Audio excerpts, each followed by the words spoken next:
Live. Live streaming. A I lot of think. thinking tonight. A lot of thinking tonight. It's A not lot of wrong, Rick. thinking. All right. I feel pretty confident that we are indeed No, we actually are. We streaming. are. We are. Yeah, you got a note? Yeah, Yeah. no, yeah. We are.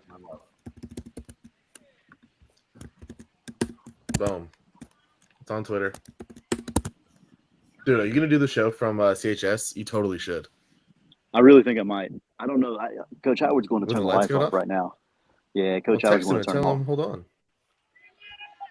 You're kind of a big deal. You can tell him just to hold on there. Ain't that big of a deal. I don't know We're about that. live, by the way. Yeah. Waiting for some Hey, sitters. for some sitters to pop in here.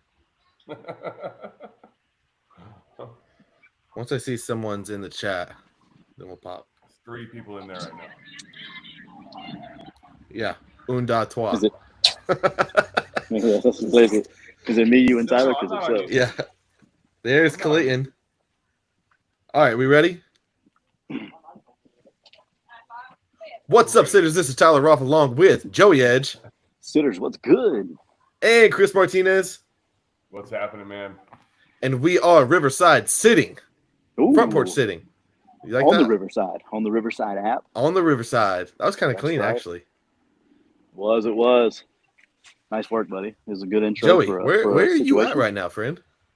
Columbia High School, the most beautiful place in the world. I'll give you a Give backdrop. us a little look. Oh my goodness, That's my baby right there.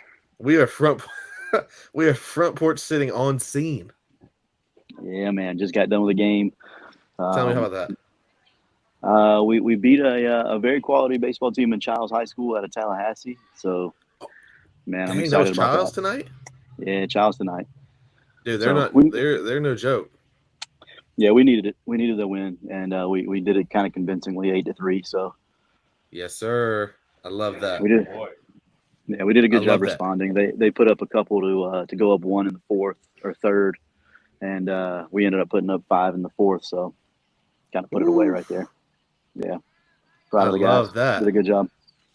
I love Shout that. out Yeah, Aiden. Shout out Aiden Phillips for going 6 strong. 6 strong. Yeah, What'd you big say the time. final And score then was freshman, again? 8-3. Love that. Mm-hmm, Atta baby. mm-hmm. You know who else would have loved it? Pretty good. Tell me. JW Weaponry. John Woodley. They are the premier gun store of the South. They are huge supporters of Columbia High School, football team, baseball team, all the athletic programs. I know John helps coach in various different ways. But more importantly, he also runs a very quality gun store, the quality gun store in the South. Anytime you need to go over there, get you a gun, get you some ammo, anything like that, John's going to be able to hook you up. I think they do classes for concealed carry permits. That's important. Men, go get your concealed carry permits. Get you a gun from John, some ammo. You can do it all in one place at JW Weaponry. What more can you ask for? That's right. Joey. Yeah. If someone wanted to give John a call to talk about all those things, what number would they call? They would call 386-243-8587. Yes, sir. 386-243-8587 to JW Weaponry. That's right. John's my guy. I love John, so always support him. Yes, sir. We've got a comment here from Clayton Steiner that says, I heard Ben Edge had an RBI double tonight. Can you confirm He or deny? did. He did. He's really swinging it really well right now. He's not getting any luck at all. He's hit it right to people for about 2.5 months now.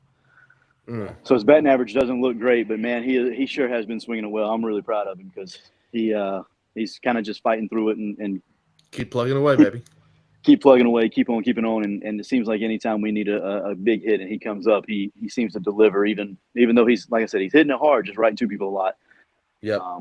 So proud of him for the RBI double tonight. It was a spark to the 5-run inning. So I love that. Chris, how you doing, man? You having a good week? Yes, sir. I'm doing well. Sitters, it's a little bit disjointed. Joey's out here winning big baseball games. So if some of us are quiet, it's because we have to make sure we're not talking over each other. We're not in the same room. So I am thrilled for Joey and the boys. I just didn't want to. I couldn't interject. It's not going to be as seamless interjecting back and forth. Let people finish their thoughts, and then we can jump in. Proud of the guys. Did a good job. I'm doing well, man. I'm doing well. It's a little different scene for us, but it's Wednesday night. We're on the front. But you're we are not Columbia going to High. fail. No, I never. See, I know, right? Sorry, my bad. Columbia High football is getting kicked off soon, though, right, buddy? Yes, sir. For the spring? Yes, sir. Football's getting kicked off soon. We're excited about it, man. Kids are working hard right now. We're eagerly anticipating the start of spring ball, and then Front Porch City. It gets to wrap up with a huge game at Fort White on the 17th of May. So we're just that's 30 days out. Yeah. Yes, sir. I love that. You boys have so much going on. Joey's about to drive in Front Porch. Oh my sweet goodness. Joey, we're gonna drive home with Joey. This is breaking the law. This is the first on the Front Porch. Hey, but since we're doing this format on Riverside, we may, sitters, hang with us to the end. Open the Riverside studio up to the sitters so you guys can pop in with us, pop on the show, ask us a question live. It'll be on the YouTube live. It'll be on the podcast. So that's one of the things we can do on Riverside. So we may not be as seamless tonight, but we are a bit more inclusive, if you will. You like that? I like that. I actually would love to get to that like sooner than later, honestly. Yeah, we definitely can. But we do have a full show for the sitters tonight, as Chris Martinez always says. The Masters popped off this weekend. Some more spring football. Chris, I think you wanted to mention some things about Florida State. We've got Caitlin Clark going into the draft. There's a little bit of trash talk going on there, which you'd love to see. So yeah, we're going to get right into it. Chris, you want to talk to us a little bit about Florida State football?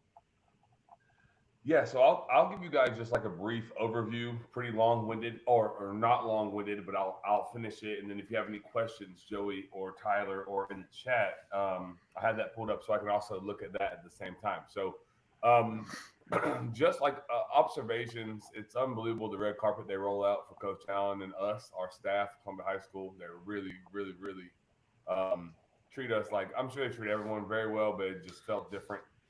We were able to do things and have access to things that typically aren't the norm.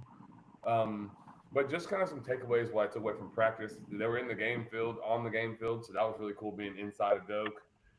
Got some cool pictures, and I'm a fan. I'm a football coach, but I'm a fan. So I'm also going to take in things, right? And we need to tweet those out. Right. I'm also going to take things and that I can use and that we can use, but it's also like you have to step back for a minute and be like, wow, this is Doak Campbell Stadium here.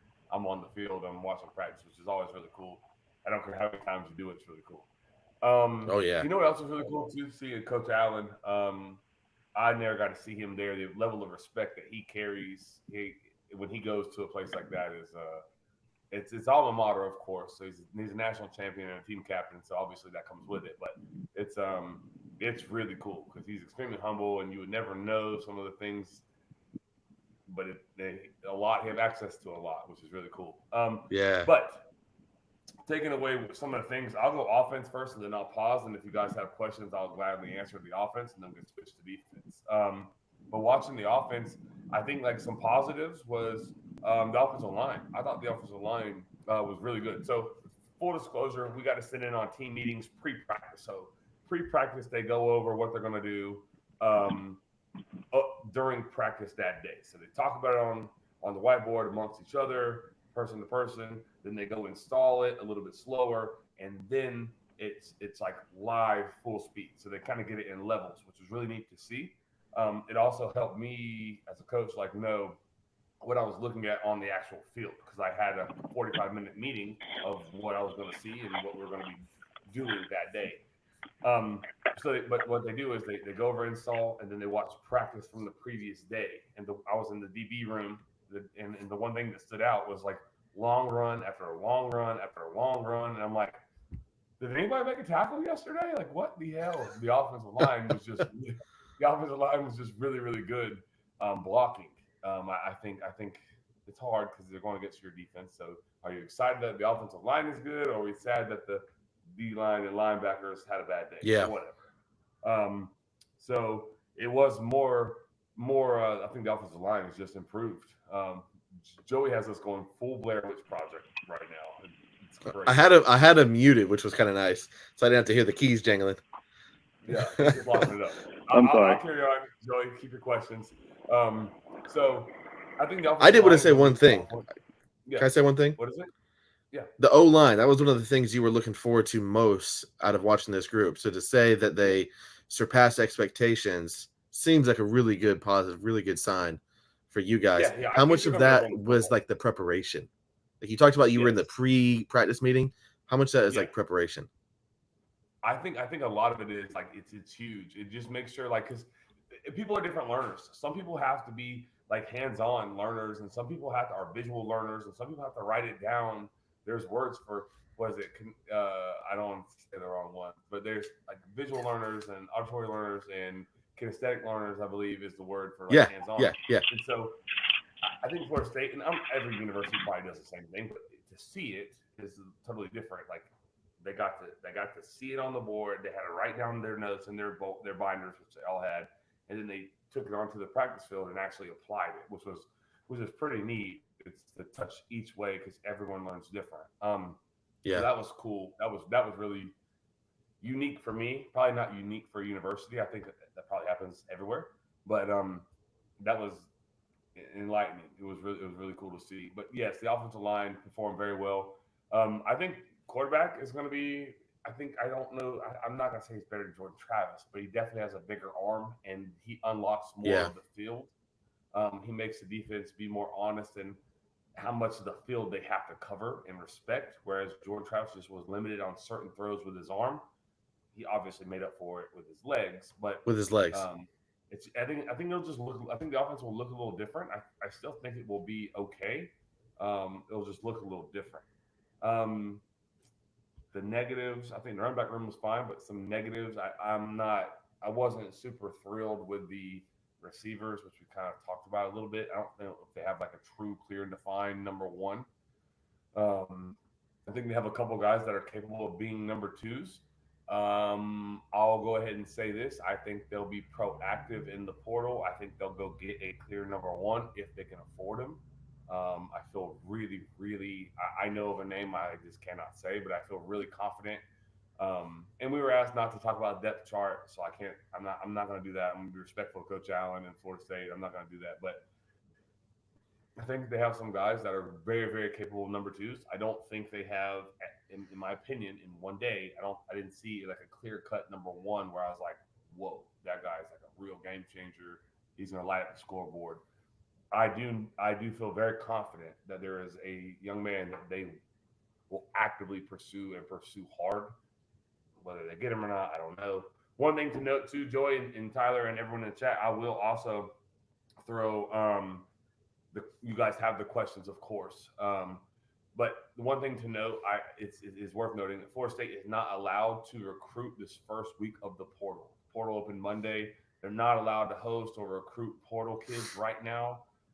It's part of the suspension that they got with the Marius Mims recruitment from last year, where the rat, I'm not going to say his name, but there was a person on Georgia staff that turned them in. So they're not able to recruit right now, but I think when the suspension is up, the 1 week is up, I think they'll hit the ground running and it'll look like they've been recruiting the whole time, type of thing. Yeah, no, that's awesome, man. Yeah, that makes sense.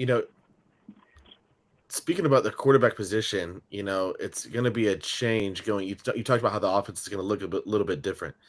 That transition becomes a whole lot easier when the offensive line is doing their thing, and to pull in a number one wide receiver, going to make things a whole lot easier. You have to imagine, They'll have to do that, of course. Like they have to capitalize on that, but they've been really, really good in the portal, and everything points to the fact that they should be able to shore that up. They have, now looking at the roster, we have like potential selling point of playing time if you're a guy and a quarterback that can stretch the ball down the field like in a way you haven't seen in quite some time, and an offensive line in a running game that I think everything shows. The film I watched from Thursday and the practice I watched from Friday, they'll be able to run the football. They'll be able to run the football. So that should, in theory, free up the receiver. Go ahead, Joey. That's pretty much exactly what I was going to say. Like the ability to run the football, you got a quarterback that can run it a little bit as well, and then his best attribute is throwing the long ball at this moment, I think, anyways. So yes, I mean, you cater the offense to that, and it can be a successful offense. I don't think DJU is great. I've been on record and saying this like many times back to his Clemson days. I don't think he throws with anticipation at all, but when you're running basic offenses, you don't have to do that. And if you can run the ball and set up the play action pass game, like you don't have to throw with anticipation. Then people are running free then. So I think Norvell's a smart enough guy. I think and Dillingham as well. Not Dillingham. Atkins. Yeah.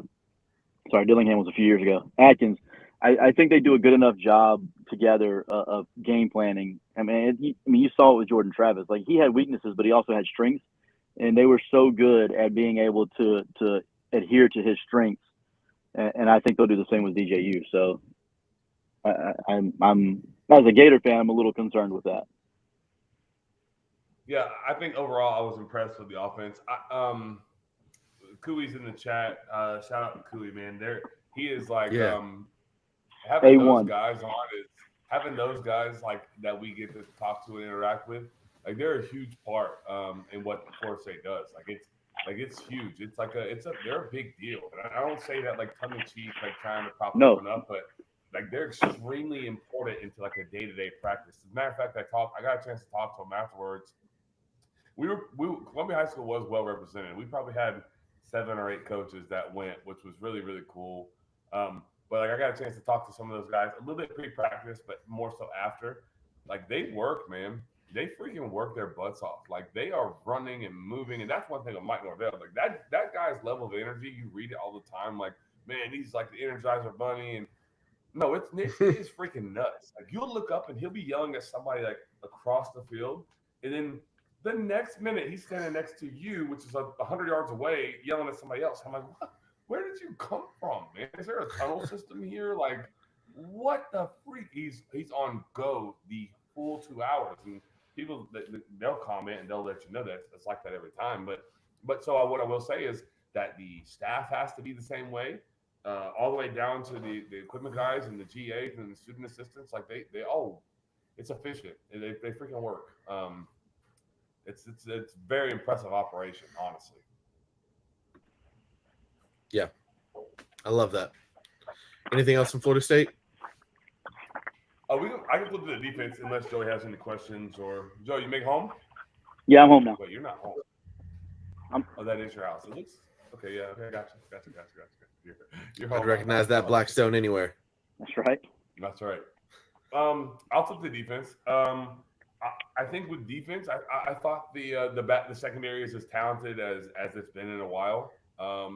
There was a couple of people that I thought would start that seem to have been passed. Like I said, I sat in the DB room, so I sat in that room, and I was watching some of the practice and Thursday, and I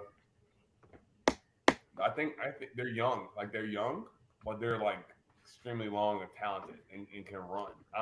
I think it's as in good a shape as it's been in quite some time. The back end. Same thing at D line. I think it's okay. I think the edge.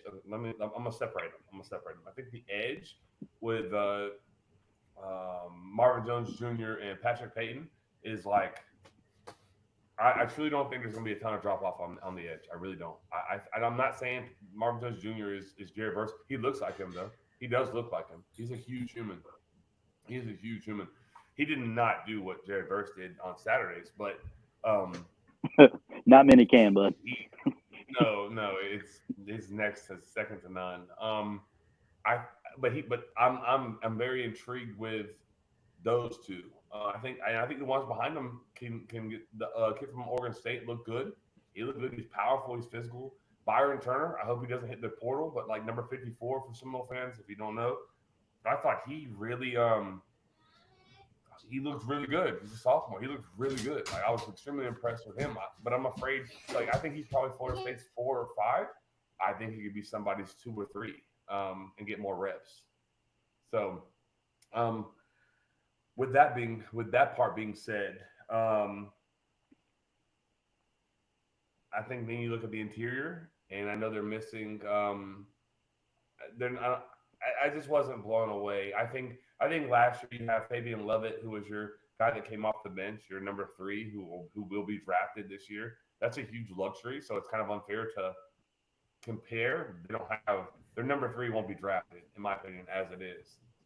So I wouldn't be shocked if they maybe go address that position in the portal as well. I think you'll have to pay a premium because LSU needs 2, Texas needs 1, Bama needs 1. Like, you're talking about big time players in the NIL game need the same position that you need. So, yeah.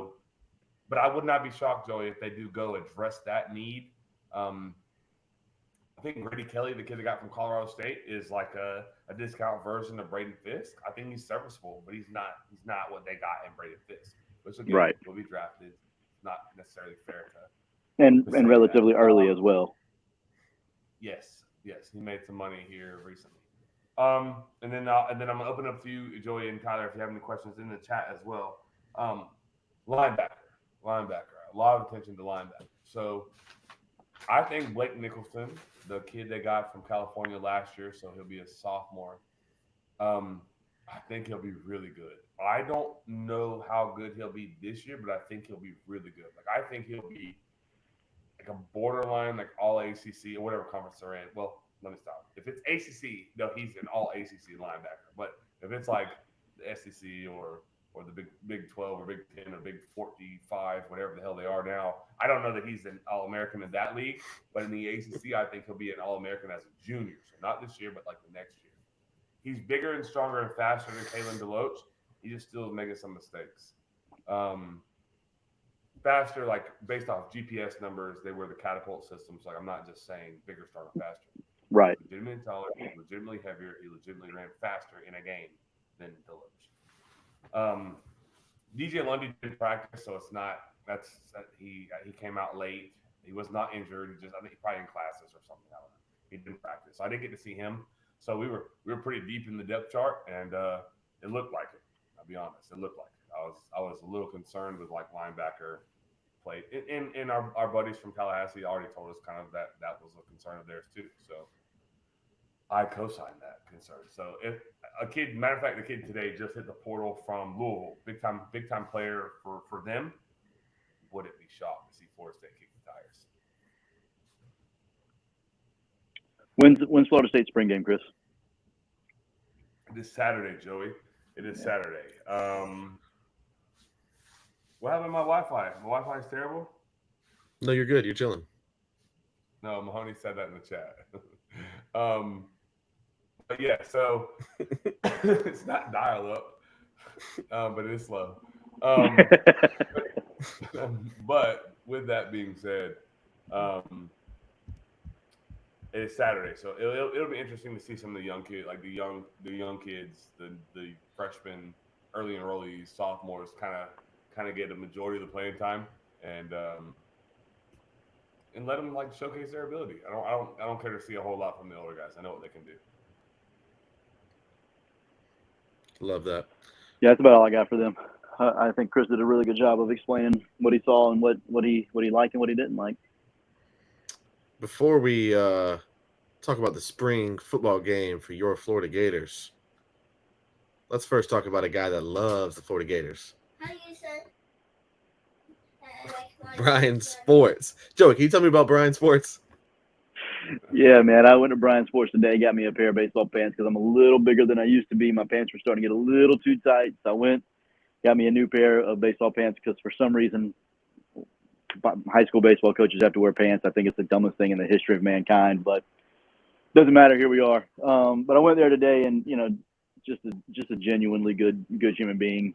Man, it's so easy to go up there and talk and then spend an hour and a half up there, and you're like, man, what happened to my day? Like I had to do this and this and this, but I got to talking to him and old Bryce, he's up there, and just couldn't get away. So I just hung out and talked to him for, like I said, it was probably about an hour and a half. And man, it's just good to be up there. Joey out here talking to our sponsor for an hour and a half while he's trying to work, man. He did. He Joey had- don't try to work. Bryce was working. That's true. Yeah, Brian ain't working. We know that. Right. I was gonna say Joey's not working, man. Joey's had a busy couple of days. He needs a little time off. All right, Joe. Oof, you ain't lying. Yeah. Well, it really wasn't all that busy. It was a little stressful, but yeah, go see Brian, man. Give him a call, 755-0570. Mention Front Porch Sitting, get 10% off. But listen, Brian's gonna take care of you. I promise. There's nothing that you need that Brian won't do for you. He'll figure out a way to make it happen. That's just the kind of guy he is. Bingo. Absolutely love Brown Sports. You know who else I love? TC Smith is in the chat. Plays running back for us at Columbia High School. We talk about a hard worker. That is a freaking hard working kid, man. Tough kid. Tough freaking kid. So I just want to throw my shout out to TC. I like it. I love that. Joey, you want to talk to us Yeah. about the spring football game? Yeah, do y'all want to ask questions, or you just want me to go brief synopsis of what I saw? How do you want to do this? I mean, Did either listen. of you watch? Did either of you watch it? No, I didn't get to. I gotta see some highlights, Joey. So how I would like to go about it is I would like for you to talk a little bit about each side of the ball, kind of how I did, if you would, and then especially with this setting, it's gonna be hard to kind of go back and forth. So if you'll just kind of like highlight, and then I will have questions. I do have questions, but you may answer some of them before I ask. Okay, so we'll start on offense. I thought Graham Mertz was Graham Mertz. I think he's going to control the offense. I think he's going to make the right reads, going to make the right plays, going to get us in the right situations. I think he's going to have a lot more freedom at the line of scrimmage than he had last year. Napier kind of alluded to that on Josh Pate's. I don't know if it's a podcast or whatever, but he kind of alluded to that a little bit. How Graham's going to take more of a leadership role in the offense and kind of step his game up as far as that goes. But I thought that he did what he was supposed to do. He moved the offense like he was supposed to. He did everything that he needed to do, which was not much. He did what he was supposed to do.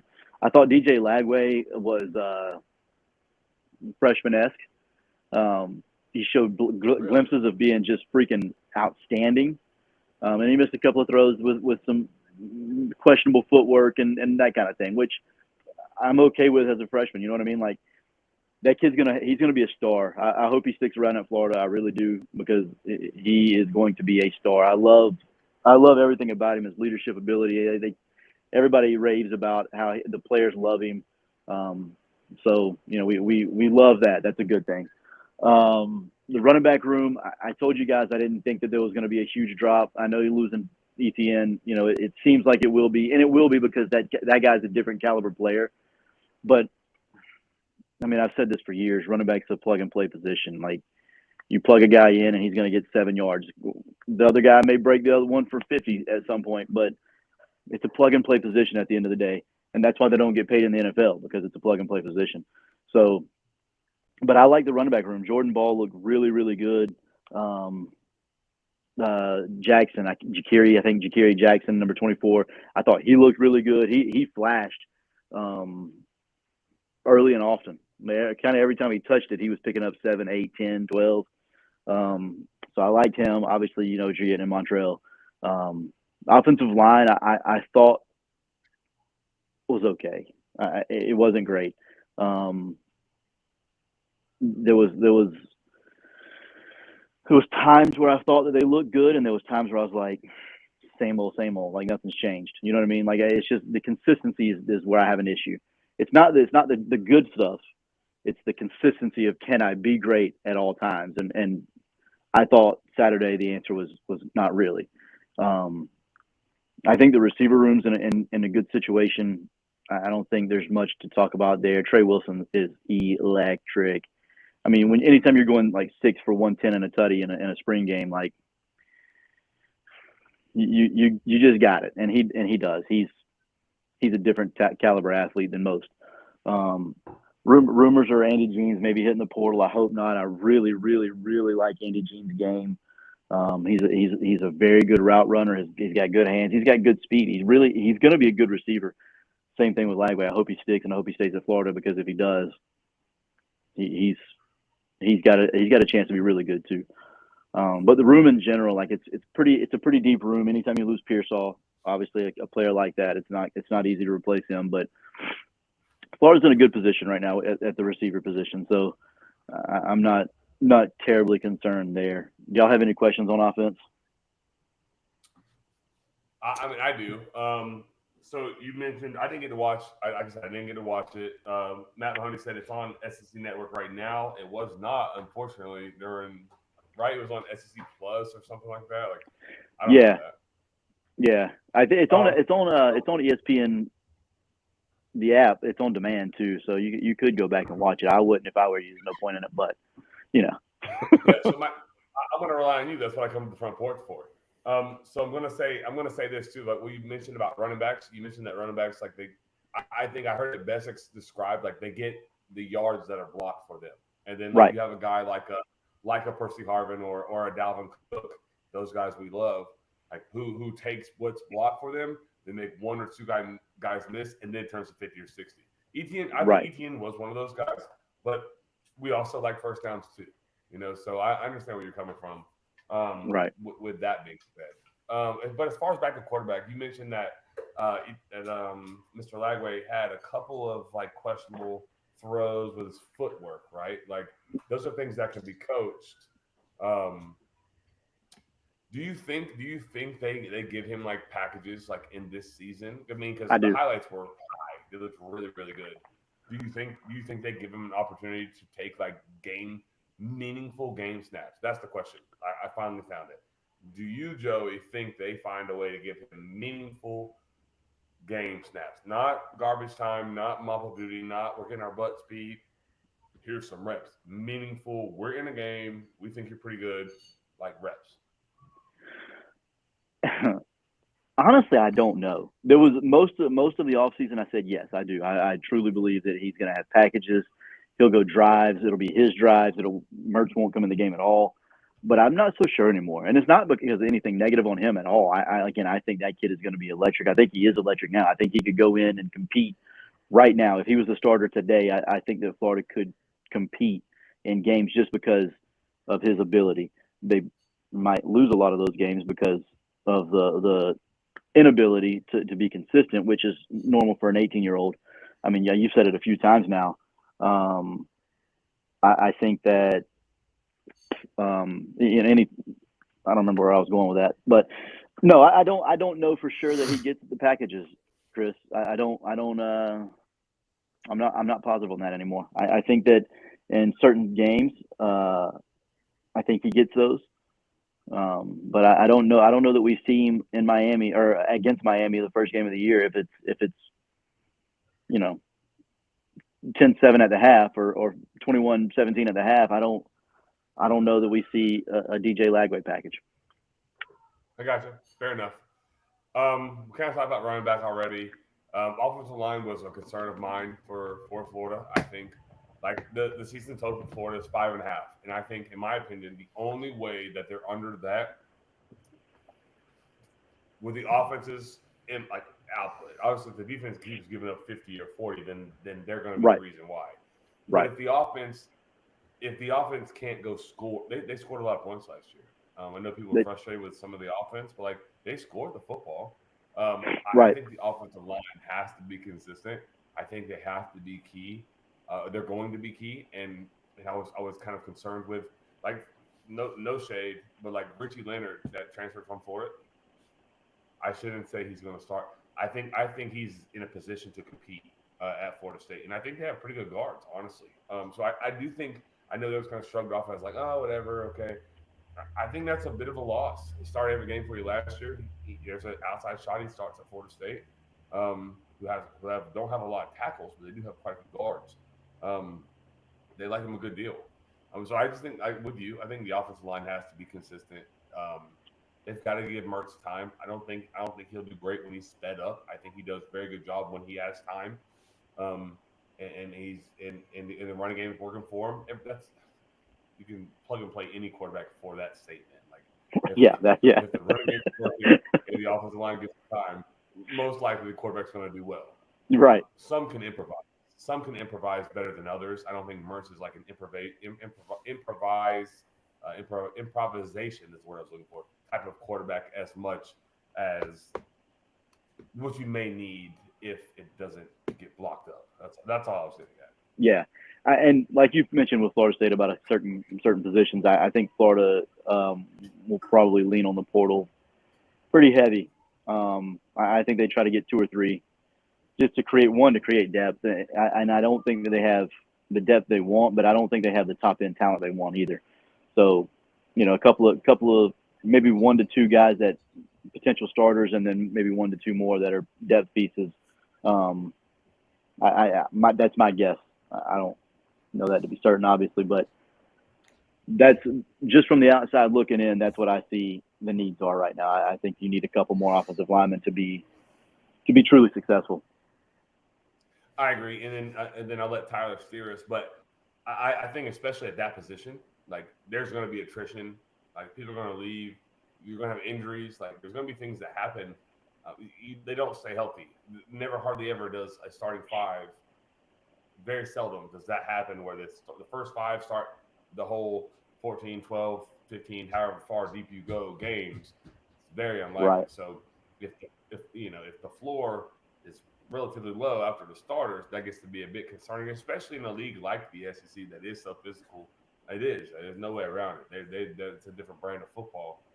Yeah. You have to be physical. You have to be able to withstand a 12-game season or regular season.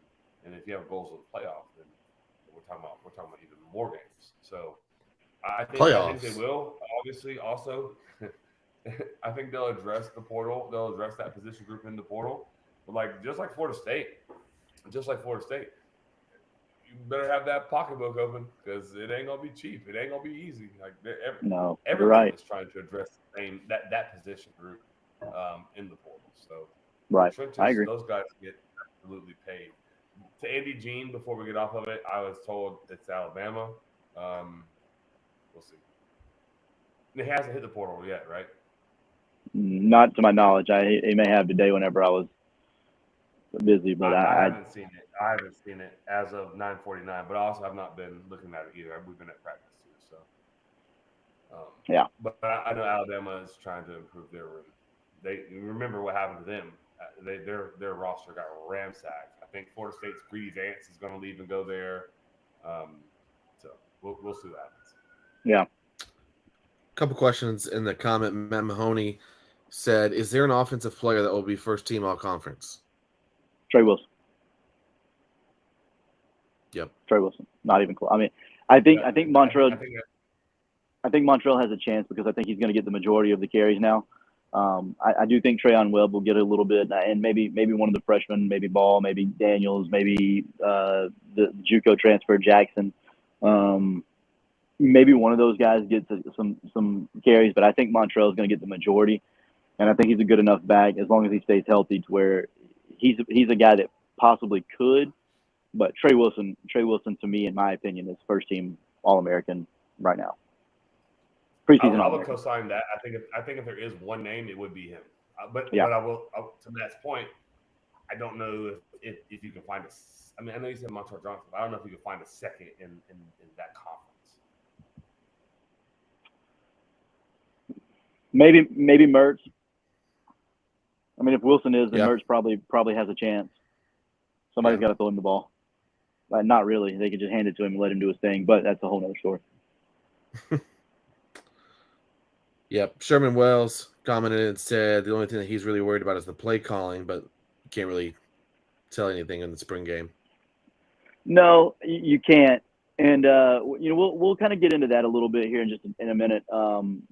Billy Napier did an interview with Josh Pate that I do want to touch on. I think it was a fairly good interview. Why wait? But I do want. Why wait? Let's talk because we're talking about the spring game.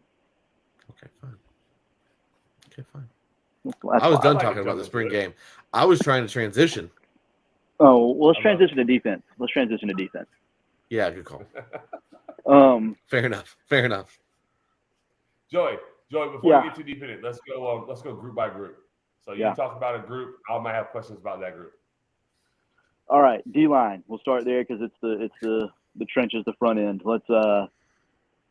I'm extremely, extremely excited with Justice Boone, Tyreek Sapp, and LJ McRae. LJ McCray looks like a grown freaking man. Dude. And you said it. You talked about him all last year because you watched film on him. You guys were going to match up with him. That kid, he don't look like most freshmen. Most freshmen that are still in high school. He's in high school right now. He's a high school senior at this moment. He just enrolled early. That dude is a different looking animal. I'm just here to tell you, he is. I can't wait to watch that dude play on Saturdays. I don't know how good the D line is going to be. I'm not 100% sure about the interior. I don't know about Cam Jackson.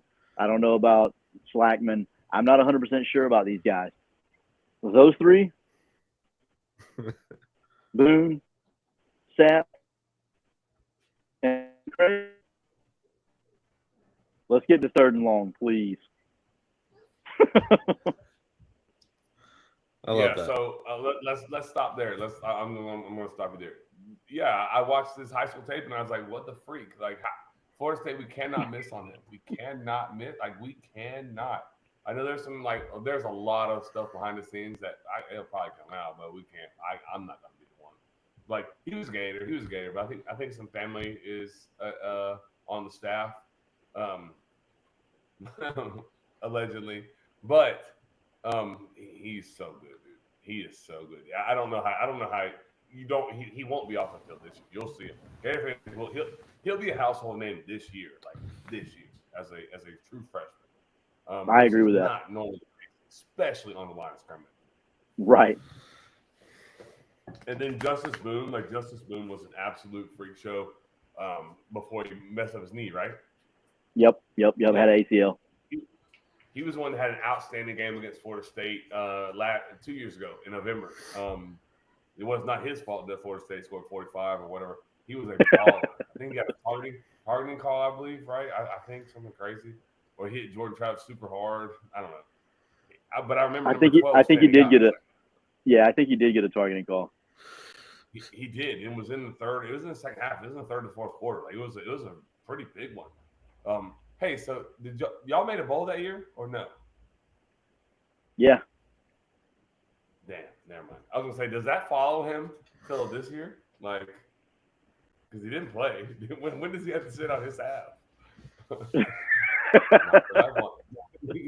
Not that I he sat out enough last year. But, yeah, I know. But yeah, so I think the edge is fine. I think I'll let you get to the interior because I think that can be a bit problematic, especially if we take an injury. I think they're going to have to, again, hit the portal there. I think that, or maybe Tyreek Sapp moves to the middle a little bit more. Again, I like Cam Jackson. I think he can play. I need more depth. That's the key right there is more depth. I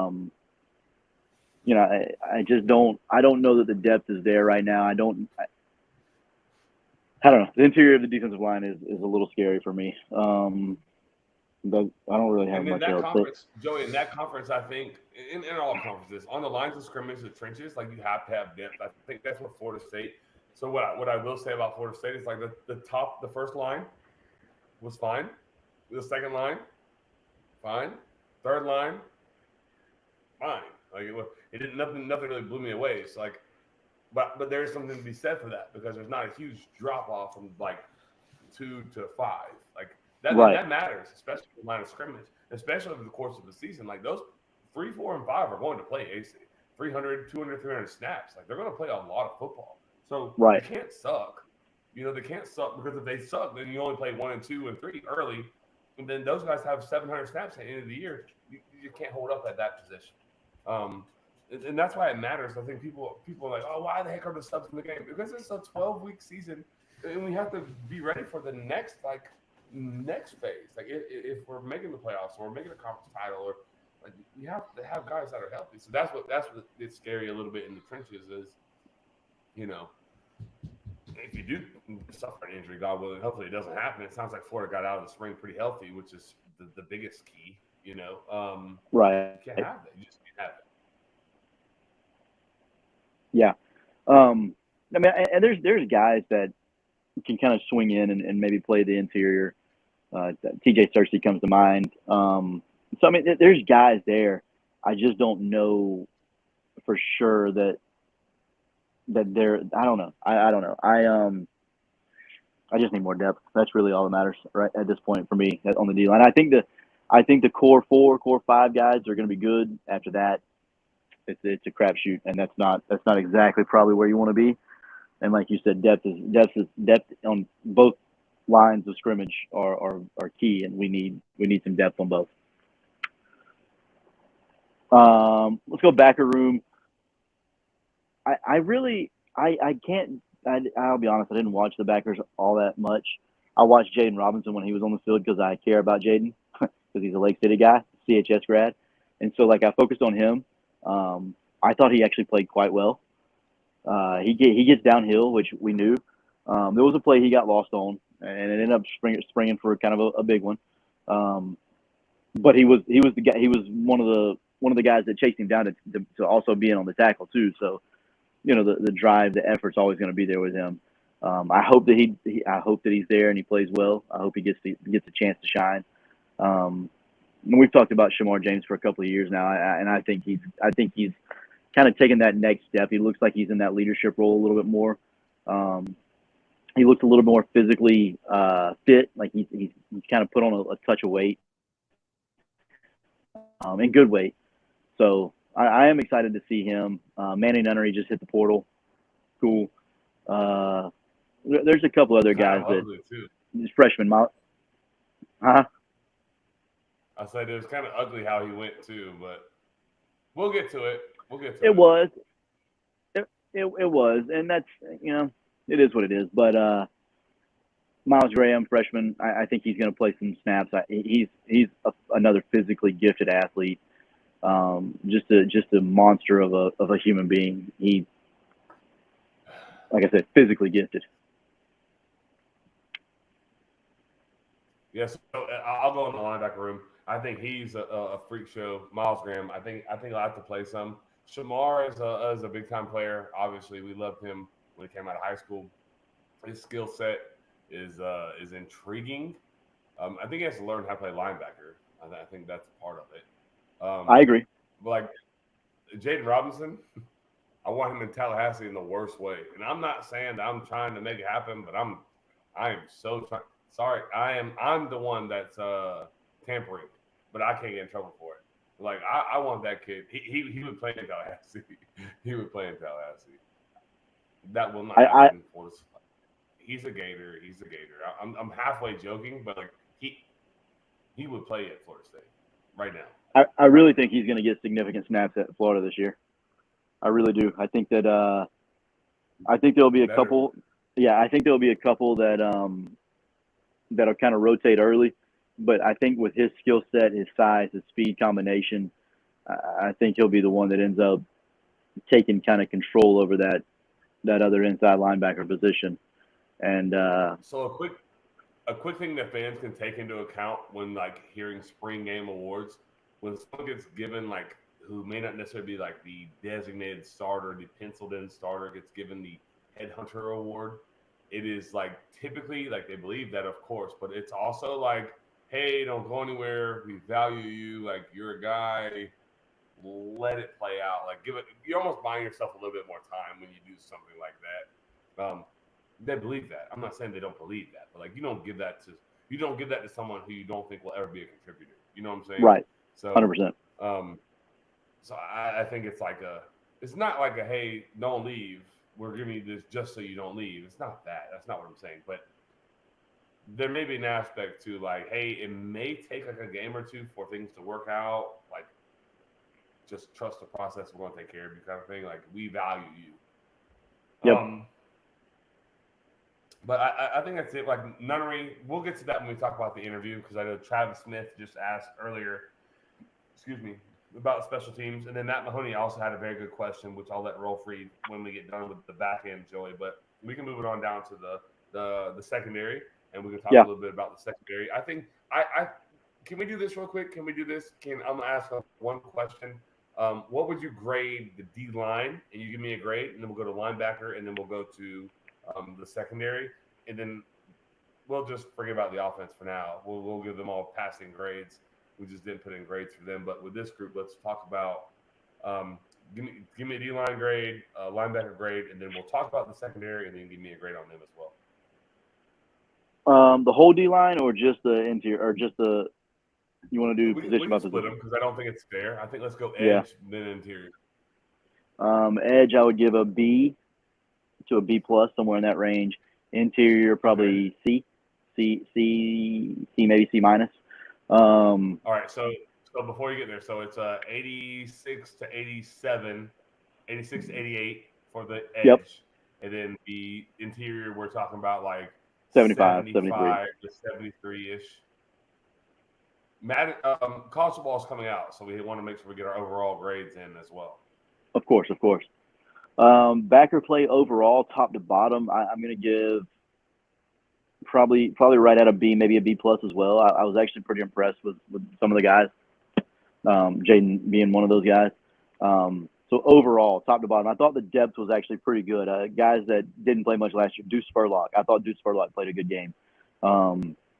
So overall, I'm gonna go 84 to 86 on that, somewhere right in the B range. And then let's go. Yeah. So you can talk secondary. About it first and then let's grade. Yeah, so I like the way the secondary played. I thought they played a little more fast, a little more physical, a little less thinking, a little more playing. And I think some of that is a testament to maybe bringing more guys in to help Austin Armstrong maybe a little bit. You know what I mean? I think bringing in Roberts from Auburn, I think that's a good hire. I think that he's going to help. But the DBs, I thought they played fast. I thought they played a little bit more physical. I thought they played a little more aggressive. I liked what I saw. It's hard because I don't think that there was ever a point when you're going to get all four secondary members on the field at the same time. I don't think that happened in the spring game. So it's kind of tough. But again, same thing. Depth wise, I think the depth is probably the best it's been there in a few years. And so I'm going to go B minus to B, 82 to 85, somewhere in that range. Fair. I like it. I think, excuse me, I think now is the appropriate time to read Matt's question. So Matt, he addressed me. He said, scale the defense, Chris. How vanilla are the sets and calls in a spring game? Because there wasn't a lot of pressures on the quarterbacks, not a whole lot of TFLs. I think it's very vanilla, honestly. I think you're looking 100%. for like base sets, and you're trying to, at least in my perspective, in my opinion, and what I understand, what I understand other coordinators to do is I'm just looking to make sure we can adjust, not be embarrassed. I don't want a lot of busted coverages.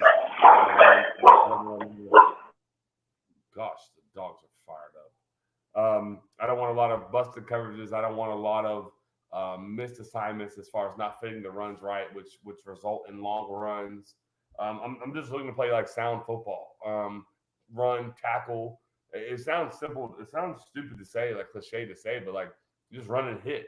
I want to see guys who, like, if I keep it simple and you know exactly what you're supposed to do, who can run, who can hit, who's willing to stick their face in the fan. You find that out pretty quick. And also, and I'll say this, especially majority of head coaches are offensive coaches. And sometimes they'll tell you, like, hey, no 5-man, no 6-man pressures today. Like, you're not going to embarrass me tonight type of thing. My head coach won't do that, but like out of respect for, it's just defense is always ahead. And so to watch like a muddy sack fest, TFL fest is fun for some people, but most people want to see offense. So I do think they vanilla it down, they slow it down, and as Travis Smith just said in the chat, fly around and have fun type of mentality on defense. Like we're trying to make sure we can adjust. I think that's the biggest thing. Make sure we get to the right adjustments. Make sure we get to the right checks. Those type of things. So I do think that Florida's defense was probably trying to like scale it back a little bit. I know they don't want to give that post like that rail shot they gave to DJ Lagway. They want to take that away. So they were like just a basic bland cover 2. They don't want to give that up. What I will Right. say to you, funny story, Joey. Patrick. So again, I was in pre-snap meeting. I was in Florida State's DB room. It was cool. I got to pick whatever room I wanted to go in. That's what I wanted to go in. I wanted to learn a little more about Pat Surtain, and then his like grasp of his room. He has full control. In case you were wondering, but they played. There was one snap where they played cover 2, and they played it really, really well. He's like, "Man, y'all are really getting good at cover 2. We might play 4 snaps of that shit this year." And that was it. Like we might play 4 snaps, and like no one, he wasn't joking. But I almost fell out my chair. I almost fell out my chair in the back. I was like, "Oh, that wasn't a joke." Okay, I'll shut up and sit down and stay. But yeah, so that I know they answered Matt's question. Like you typically do keep it more vanilla in the spring game. Not even that you're not trying to show anything. It's not like I'm trying to hold back anything. There is an element of that, but I'm also not trying to embarrass the offense in a way that you sometimes can. Right, especially given the circumstance down in Gainesville right now, where there's a lot of questions about Billy Napier being the play caller and all that fun stuff. So anytime you get a chance to make the offense look good, you kind of want to do that. But at the same time, when you're a defense that gave up 702 yards a game over the last 6 games of the year last year, you also kind of have a little bit of pride about you. And I don't want to do that either. So that's great that we're making you look okay, but I don't want to look bad in the process. And Matt just said, he said, interesting because TFLs and creating turnovers have to be better in 2024, which I wholeheartedly agree with. I'll be honest, I've talked to some folks in Gainesville, and they don't necessarily think that it will be better. TFLs and turnovers. So I think turnovers will be better just because of the personnel. I think the personnel is better, especially in the back end. Yeah, TFLs and I think interior. I was just about to say, and I think the especially in 3rd and 7+ with the guys I mentioned earlier, I think they're going to get after the quarterback a little bit more. I like Boone and McCray a lot better than anybody we had last year coming off the edge. That's for dang sure. Anybody. I like all 3 of them over anybody we had. So I think that will play a role. But like I said, I think the personnel is just better in the back end right now, with the transfers and then the freshman DBs that are now sophomores. I just think it's a better mix, and so I do think that the turnovers will happen. TFLs, you're gonna have to get better on the interior defensive line for that to happen. Yeah, or they're going to start guessing, which as a Gator fan, I promise you don't want to do. You don't want him up here like playing the video games, like Engage 8. You don't want that. Yo, I love watching film on other coordinators, and they're like pushing buttons like they're playing a video game, and I'm like, I can't wait till Friday. You're not really what you claim to be, type of thing. So, yeah. I'm an Engage 8 enthusiast, just so we're clear. Obviously. I said I'm an Engage 8 enthusiast, just so we're clear. Yeah, that tracks. That makes sense to me. Could you read Travis Smith's comment? Because I think he sums it up, and then we can probably move on to the Napier interview if everyone is willing to hear that. And also, I'm really cool at this point. We're like throwing it to sitters that are still in the chat. They want if we're able to send them a link, if we know their number and they can hop in and ask a question, that would be cool. But whatever you. So you wanted Travis Smith's last comment? Is that what you said? The most recent one, yes, sir. Yeah, he said, "Don't give them a reason to run off your boss after a spring game because then you don't have a job either."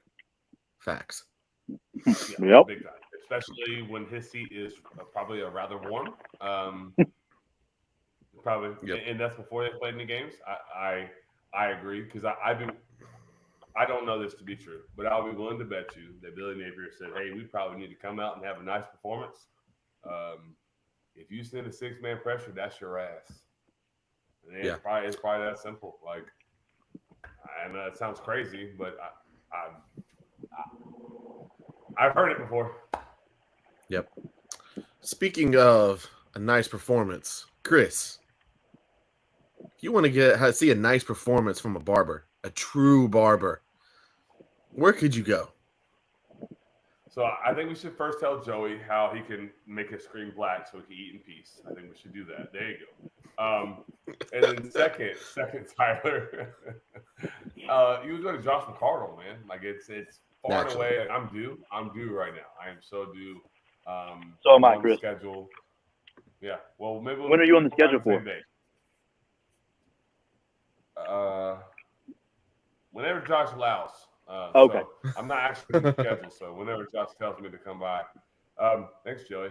Anyways, he does a great job, outstanding job per usual. It's extremely relaxed environment. I think that's a word we haven't used yet, relaxed environment. I think it's if he not that getting a haircut is an anxiety-ridden thing. It's not, but we've all had a bad haircut where we've gone somewhere and it's like really awkward between the barber or really awkward in the barber shop or really weird.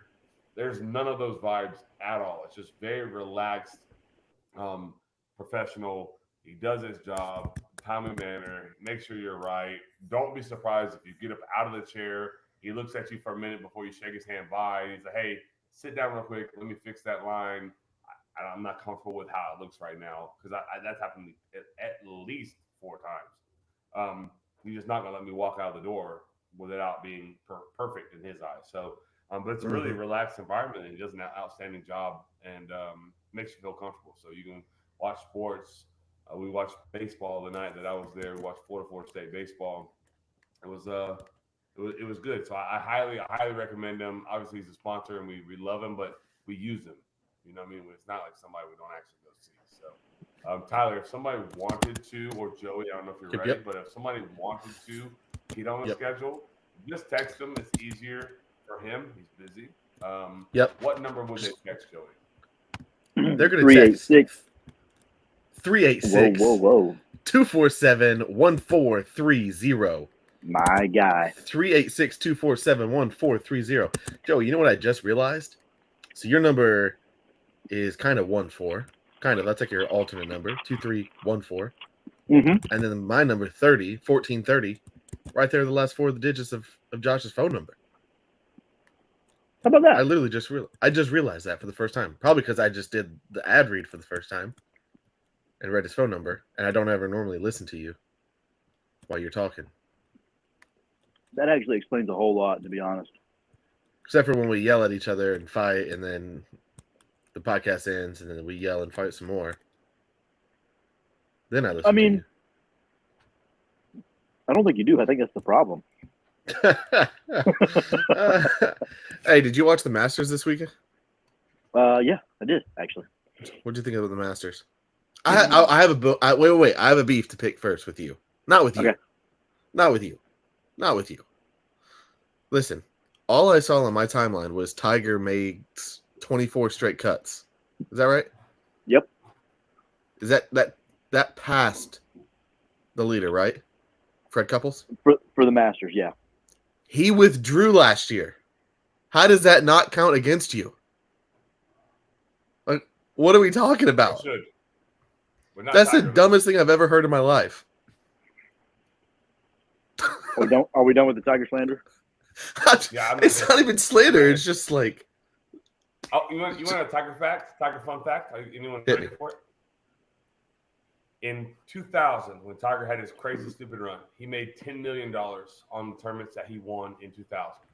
Do you know, trivia question,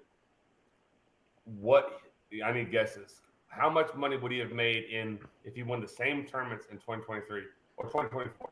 2023. He won $10 million in 2000? $10 million in 2000. 2024, how much did he make? If he won the same exact, or not because he didn't necessarily win. If he placed, I know what you mean. Same exact. If he placed, yeah, it's got to be like 25. 88 million. No. 25. Tyler, Joey, 88. It's in between that. Good call. The sitters marinate a little bit. Actually, it doesn't matter because the sitters will put their comment before I read it. 92 million. I wonder if it was The Price is Right. 92 million. Do you think he cares about He won like that 7 money? straight tournaments. No, he doesn't care about that money. Not anymore. No. But like, what the freak? Anyways, That I thought is that was insane. crazy. That Tiger stat came across my timeline, and I was like, whoa. What's ironic about that is it's only 92 because of Tiger in 2000. You know what I mean? That's a fact. That's like 100% fact. That's funny about it. Yeah. What'd you think about the Masters, Joseph? Can I be completely honest? Yes, Tell me. please. Because I'm I going thought to be it honest was with you too. really boring. Oh, the worst. It was Really so bad. First of all, Scotty Scheffler's good at golf. That's number one. Confirmed good. Confirmed very good at golf. $200. We should have paid $200 extra and got him instead of Koepka. My fault. Yeah, he's so consistent in everything that he does. But it wasn't not fun because of him. It was just there's nobody. It was a lot of wind. It wasn't very good.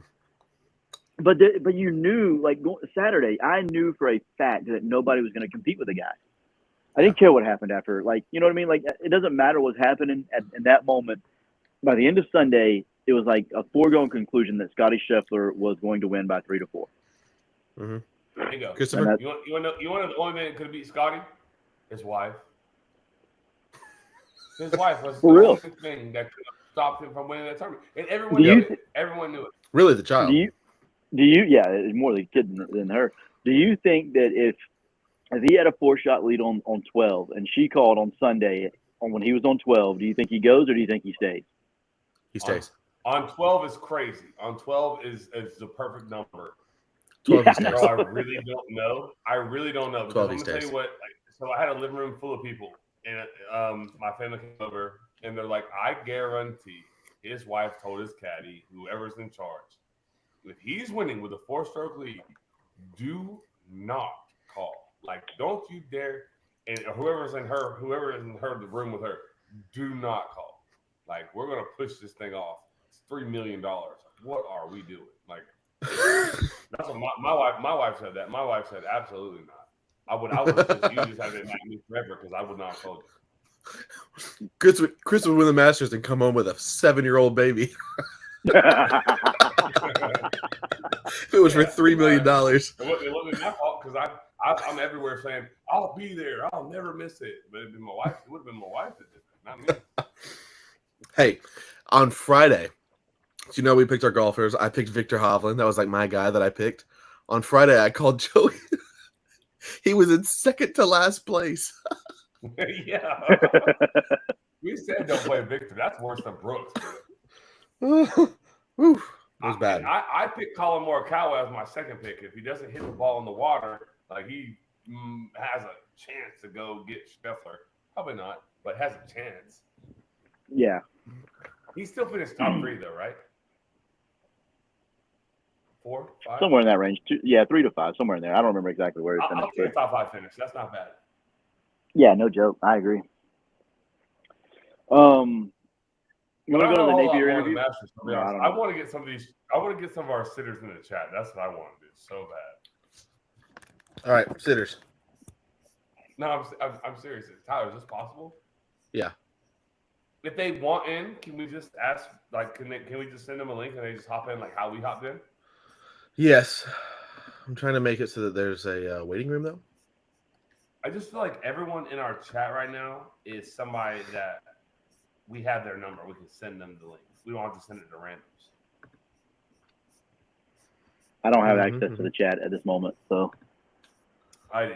Tiger, Matt Mahoney said Tiger did have a $700 million divorce. All right, sitters, if you want to. $6 million, he stays. Yeah, Travis he's staying. Smith said no way was he leaving once it got to Sunday. All right, so here's what we're going to do, sitters. We are going to, if you put in the chat that you have a question or something that you want to say, don't be stupid, sitters. This is your opportunity. I trust you. This is your opportunity. This is like, you know what I feel like right now? I feel like a substitute teacher. It's like, listen, I'm going to give you guys an opportunity, but if you blow it, we're going straight to the bookwork. But if you want to pop in, shoot us a chat in the live stream, and we'll get you the link over to come into the Riverside stream with us to pop on live. While we're waiting on that, if anybody wants to, Joey, do you want to talk about the Napier interview real quick? Oh yes. Sorry, that's great. I do. Chris, did you listen to it? So I only listened to what Jake Kennedy sent to us. But I did listen to a little bit before that, which he was talking about the play calling stuff. I'm going to be honest, Joey. I'm going to be a little bit critical here. I thought the special team stuff was absolutely asinine. I just thought that was absolutely like. Now, with that being said, I don't have the numbers that he's privy to that says they're top 10 in the country in special teams on EPA. And so EPA, just for my sitters, that is estimated points allowed based off of that play. Typically, that's not a big number on special teams. So the discrepancy from number 10 to number 110 isn't typically a huge percentage. So that stat can be skewed a little bit. That's where analytics can be a little bit stupid, especially in a special teams statistic only, especially when you say a couple segments are the reason. Like, I don't know, Joey. I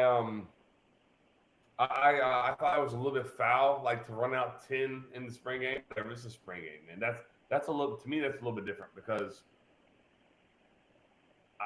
So there's two comments I had huge issues with, Joey. The first one was where he said the EPA comment, they're top 10 in the country. The numbers say they're top 10 in the country in special teams. Sorry, I disagree. I cannot imagine, I cannot fathom that Florida's top 10 in the country in special teams. I think that's not true. Maybe based off one super analytical number, maybe. Yeah. So when he said it, he said a couple of units. So whether that be kickoff return, kickoff, punt return, punt, field goal, I don't know what the unit was whatever that he was referring to. I do think there's some validity to what validity to what. Thank you to what he said. I do think most of the problems is organizational, but the problem with that is it's got to be fixed. Like that's the part. Like organizational problems are the easiest problems to fix, and they didn't get fixed. Especially with someone like him, right?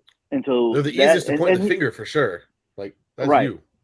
And so he mentioned that they brought in the guy from New England to be a little bit more involved, or not a little bit, a lot more involved in the special teams, and so hopefully we get some of that kind of stuff squared away, and this and that and the other, and blah blah blah blah blah. Which, again, I'm with it. I agree. I just there was just too many of the organizational mistakes that were made for me to be okay with the comment. And I am not saying that he's wrong in his comment. He probably has the numbers right there in front of him, and he's probably dead accurate on that, and I'm fine with that. But the two number threes being on the field and having 10 men on the field and clock management against Arkansas with special teams running on and running off, like those types of things aren't player driven, they're coach driven, and that's where I think the issue is, in my opinion, with the whole situation. Bingo. I got 1 point to make, Joey, based off what you just said, and then Tyler, if you could read Travis Smith, his comment. Travis, you could have said that out loud to us if you would have gotten it, but it's okay. But no, Joey, so to your point, I think in that comment he said we had some freshmen make some freshman mistakes, like threes on the field. Bro, that's you. That's not a freshman. Don't do that. Like, I thought that was the perfect time for him to take a little bit of accountability, which he has dodged a lot of. I thought it was the perfect time for him to be like, it's a controlled setting, it's a controlled environment. The questions were handpicked. Josh Pate was not allowed to ask any questions that wasn't already approved by Napier's PR team. Like those, you knew that question was going to come. Like that was the perfect time, in my opinion, to say, hey, look, some of that's on me. The organization side, we're focused on the offense so much. I brought in a special teams guy from New England to try and alleviate some of those issues. But he didn't. Instead, in my opinion, he told us that some freshmen made some freshman mistakes and that Actually, the EPA tells us that we're in top 10 on a couple units. I'm not trying to hear that, man. Like that costs you some games, in my opinion. Like, and you need to win those games. My point was, I'm not saying he's a liar, Joey, because I believe that stat may say they're top 10, but I don't think that tells the complete story. I don't think that tells the whole story. I don't think that's completely accurate. I think I think there may be some part truth to that. Of course, he wouldn't just come out and say it if it wasn't partly truthful. Um, but Tyler, if you would read what Travis his comment just said, um, like I wholeheartedly agree with that. Yeah, he said, "Don't preach about being so organized like he did before he got there. Then keep having the same issues." And Chris, to your point, like this is a good opportunity. And when you come out and you say things like, we're top 10, what you're saying is, hey, fans, you guys are not as smart as you think you are. I know you think that the special teams is a problem and there's an issue here and there, but it's not. We're top 10. You guys just don't know what you're talking about. That's like subliminally what he's saying. Whether he realizes that or That's how not, I read it, and that's how I he's listened to it. yes. Exactly how you just said. Yeah. So. Yeah, I agree with both of you guys. I think that he could have done a little bit better job of answering it. Again, the organizational part, and like Travis said, the organizational part, like don't tell me you're organized and everybody's so organized, and then you come out and you're dysfunctionally unorganized. Like that. Yeah, that's the part that just like, can't just happen. to paint a little bit, yeah, it just can happen. I'm sorry, I didn't mean to cut you off, but no, you're good. Just to paint a little bit of light too on like how that stuff goes. Like that stuff, spring games are scripted. It's all scripted. Everything is scripted. Like you can't script touchdowns, and I get that part, but like we know when a touchdown is scored that there has to be an extra point team goes on the field, PAT field goal, and then shocking PAT field goal block. So like we have to have the right. We have to have 11. We have to have.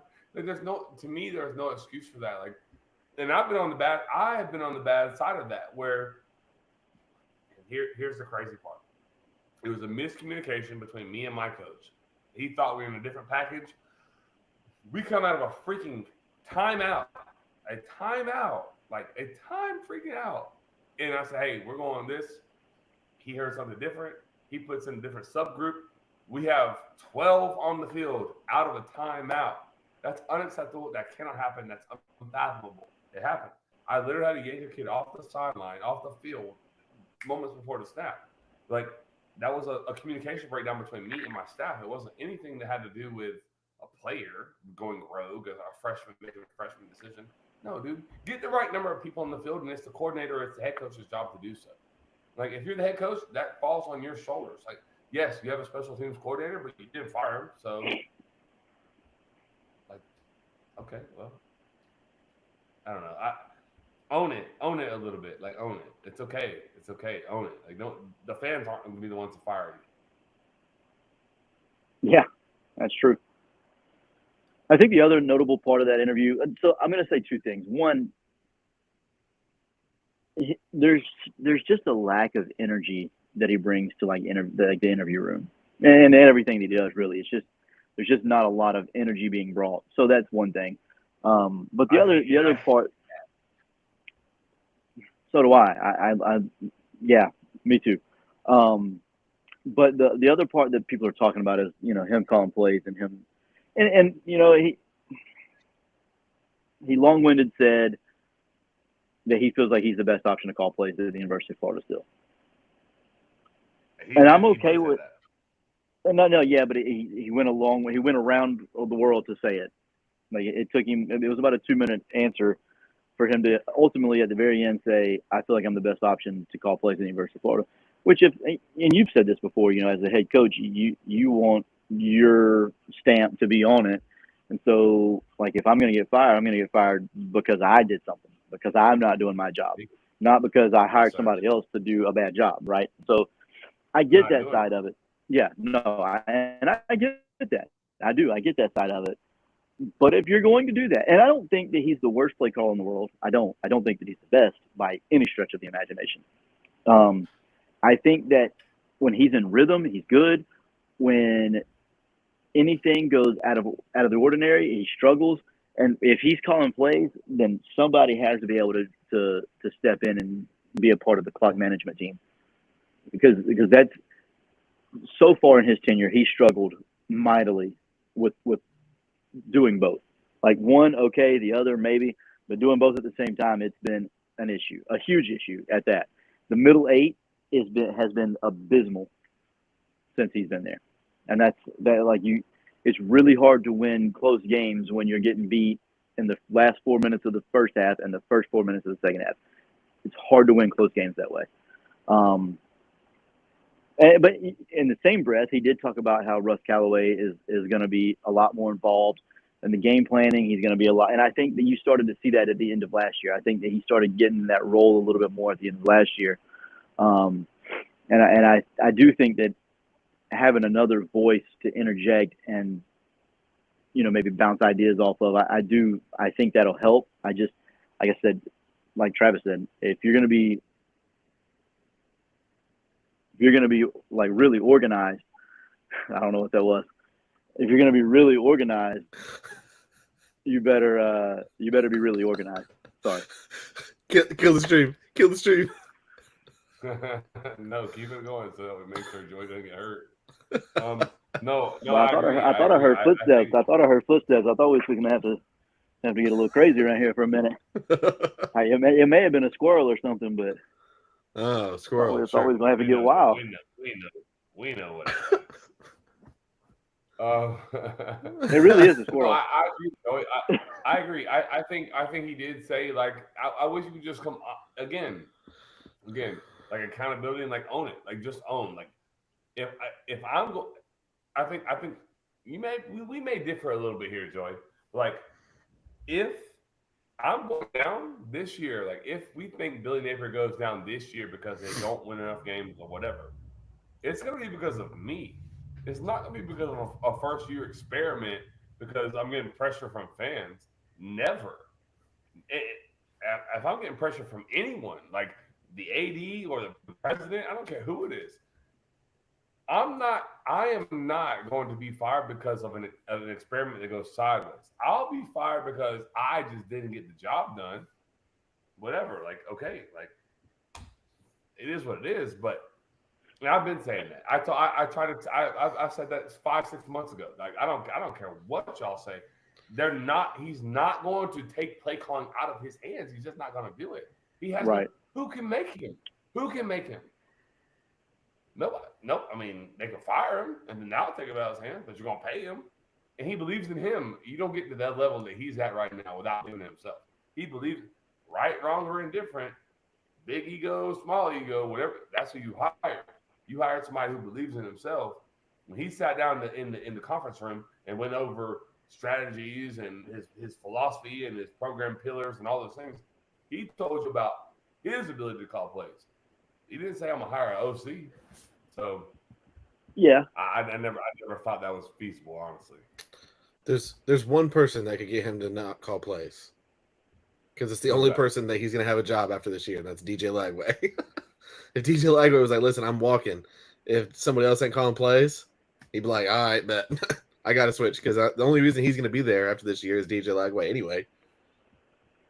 You're probably not wrong about that, to be honest. He wouldn't do that, though. He doesn't seem like that type of kid. But no, DJ does not seem like that type of guy. No. There was one more thing in that interview that I really wanted to talk about, but I can't remember what it was now. He did talk about how this has been one of the best off seasons that he's had, or not one of, has been the best off season because he's finally got like a core of his people in there, like his players that believe in him and the staff and all that. He's like, you know, the first couple of years, it's always hard because you're trying to, like, they're trying to fill you out. You're trying to make them believe in you. And there's a lot of extra that goes into all the other stuff, along with, you know, NIL being kind of new and trying to, you know, navigate that landscape and all that. But he talked about how this offseason has been much easier and the leadership of the team has been much better player-wise. And, you know, they focus a lot more on the football side of it as opposed to everything else in the world. And so that was kind of comforting. And Josh Pate said, Josh Pate asked Billy, you know, outside noise isn't overly excited about Florida football right now. But how does the team feel? And Billy turned around to him and he's like, "Well, you were here today. What do you think?" And he's like, "You want me to be honest?" And Billy was like, "Of course." And he's like, "I think that the perception around Florida football is one way, and what's in that locker room is a completely different story." He's like, "Yeah." Pate said, "From what I saw in that locker room, there was a lot of we don't care about the noise. He's a lot of confidence in that locker room." He's like, "I actually, kind of enjoyed what I saw." Blah blah blah blah blah. So for an outsider to come in and say that he thought that the locker room was confident and all that, I feel like that's a positive sign. And I do think there's some belief. There's some belief there that maybe there hasn't been in the last few years as far as like the locker room goes. I mean, of course, every year, every team, like you assume that you're going to be good, but there's also some doubt when you haven't done it. And so, this year, it does seem, just based on what I've read and a couple of people that I've talked to, that the locker room it seems like a more competitive locker room. I love it. All right. Anything else we want to cover before next week? I know next week's a big week. We got the NFL draft. I think Clayton Steinrook is going to make an appearance on the front porch. In studio? So that'll be fun. I think so. Very good. Very good. I've got our bookers working on that right now. I like it. I like it a lot. Hey, real quick, just one thing about women's basketball, right? Diana Taurasi said to Caitlin Clark, I don't remember exactly the quote. It's in the show notes, but I can't pull them up. But something about everything's about to get real. Yeah, go ahead. Reality is coming. Can I just say that if Caitlin Clark is a bust, then the WNBA will fold very soon. Yep. They better hope that this girl saves the freaking league. That's what they need to hope. They need to hope not just her, but the whole class. And then when in the next couple of years, there's a couple of really good women's college basketball players from this year to next year to the next year. So over the next 3 to 4 years, they better hope with everything in them that Caitlin Clark can help generate a little bit of revenue and bodies in the seats and eyes on the TV. Because if not, like everybody's complaining about the salary. Oh, she's only getting $71,000 or whatever it is. That's because nobody goes to those games. You want to get paid like a man, but there's nobody. There's 15 people in the stands, and those are all family tickets, so they're not even getting paid for anyways. Listen, as an Indiana sports fan, man, it's a business. People don't like that. They only like the whole it's a business thing when it's convenient for them. No. If it's a business, then it's a business. It's always a business. Like the world we live in is a business. So if I can't get the right ads or the right because no one watches, because listen, it's not comfortable to talk about, and I don't have to spend a ton of time here. But what I will say is this: it is a business, and so the revenue is split based off of what comes in. That's how that works. Like if not a lot comes in, then not a lot goes out. But if a lot comes in, then a lot can go out. But so for people who, for whatever reason, they hate Caitlin Clark, you can have your own theories on why. But for her to wish that she does not have success and to prey on her downfall, as Meek Mill would say, especially as a fellow player in the league. If you're in the league a little bit, because she's gonna bring eyeballs to TV screens, and so if you pray that she doesn't make it, or that Angel Reese doesn't make it, or this draft class doesn't make it, it's kind of dumb a little bit, in my opinion, because don't have a whole lot going for you. Like who's the interesting? I don't know any of the old names. What's interesting is we talked about it earlier, but Tiger Woods, 2000 Tiger Woods. The PGA Tour needed Tiger to be great. The WNBA needs Caitlin Clark to be great. Yes. Perfect. That's like a perfect bow on that. Can you name three WNBA players right now? Does Taurasi still play? I think so. She's the only one I know. Stewart, Diana Taurasi. Stewart from UConn. Anyone that's like not in the draft this year. I can name them because of the draft this year because of Andrew No. Reese, Caitlin Clark. She's That's Stewart, I don't know her name. Brittany Stewart's right. That's my point. She goes by You can, Stewie. yeah, you can name more women's college basketball players right now than WNBA players right now. Bingo. Easily. And there's a reason for that because Caitlin Clark brings eyeballs. The hate that she gets is baffling to me. I don't understand it at all. It's weird. I don't get it. Like I don't. But for the women in the but why Diana Taurasi? Like why? It makes no sense to me. It's weird. It's weird to me. It's yeah, weird. especially her. Her is weird. I don't know if they're people that is hating on her, honestly. Huh? I feel like she's one of the few. Taurasi is one of the. I haven't seen a ton of Caitlin Clark hate. I feel like everyone's piggybacking off of Diana Taurasi. Like I don't know why. I don't know why all of a sudden she decides to hate her. It's weird. Well, even like going into the tournament this year, like I think it was Cheryl Swoops was talking about how she shouldn't be the women's college basketball record holder for points because she got the COVID year. No, she didn't. First of all, she only played 4 years, just like everybody else has played. She didn't play 5. She didn't play 6. She didn't get a redshirt year. She's not 25. She's 22, just like everybody else was when they graduated college. So, like and it's not just Cheryl Swoops, or I think it's who it was, but there's been a lot that have kind of just thrown shade for no reason. I don't know if it's because she's gotten the attention and others haven't, but she plays a different brand of basketball. Like Steph Curry got a lot of attention when he was at Davidson. Entertaining. They play a different brand of basketball because it's entertaining. I will say this. I'll say this. I think Diana Taurasi. I think there's a 25% chance that she's doing marketing. She's doing the Conor McGregor, talk trash. It creates hype. Like everyone tuned into the LSU game because of the Angel, what's her name, Reese? Yeah, Angel Reese. Right? Yep. Angel Reese and Caitlin Clark drama, right? Same thing's going to happen in the WNBA. I think they're trying to generate some buzz. So I think there's at least a decent shot that she's doing that. Because like you said, it doesn't make sense for her to do this. So yeah, and it may be from someone higher up that said, "Hey, this probably needs to happen." Yeah, it makes stoke sense. the flame. A good point. Stoke the flame a little bit here. That's right. I'm with that. This is Chop. All right, that it. Next week's gonna be a big week. We're gonna be back in studio. We're gonna have Clayton Steinrock. It's the night before the draft, the NFL draft. It'll be a good time. We're gonna have a good time. All right, students, that's been it for the night. This has been Tyler Rolfe along with Joey Edge and Chris Martinez, and we were Front Porch Sitting. Catch you next time, sitters. Lasers for life. I wonder if mine will do it. Oh yeah, balloons!